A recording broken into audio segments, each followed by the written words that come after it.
মাত্র 1 মিনিট, আর সেই 1 মিনিটেই ভেঙে গেল পর্তুগালের বিশ্বকাপ স্বপ্ন। 90 মিনিটের লড়াইয়ের পর যা ঘটল তা ফুটবল ভক্তরা সহজে ভুলতে পারবেন না।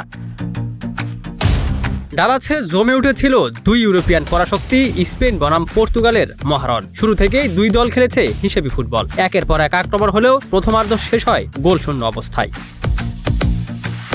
দ্বিতীয়ার্ধেও উত্তেজনার পারদ ছিল একদম তুঙ্গে। ম্যাচের 56তম মিনিটে বড় ধাক্কা খায় পর্তুগাল। চোট পেয়ে মাঠ ছাড়েন দলের অন্যতম ভরসা নুনো মেন্ডেস। এরপর প্রচণ্ড গরমে 68 মিনিটে পানীয় বিরতিও দিতে হয় ম্যাচে। সে সময়টায় জয়ের আশায় আক্রমণ ভাগে বড় পরিবর্তন আনেন কোচ রবার্তো মার্টিনেজ। মাঠে নামানো হয় রাফায়েল লিয়াও ও দিয়াগো দালতকে। মনে হচ্ছিল ম্যাচ হয়তো গড়াবে অতিরিক্ত সময়ে, কিন্তু তারপরেই আসে সেই নাটকীয় মুহূর্ত।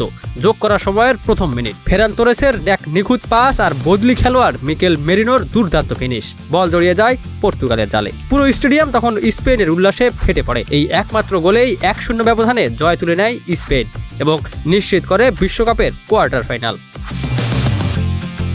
অন্যদিকে শেষ মুহূর্তের এই হার পর্তুগালের জন্য হয়ে রইল এক দুঃস্বপ্ন। 41 বছর বয়সী ক্রিস্টিয়ানো রোনালদোর বিশ্বকাপ জয়ের স্বপ্নেও লাগলো বড় ধাক্কা। শেষ বাঁশি বাজতেই স্পেনের উৎসব আর পর্তুগালের চোখে শুধুই হতাশা। ফুটবল আবারও প্রমাণ করলো শেষ বাঁশি বাজার আগে কিছুই শেষ হয়ে যায় না।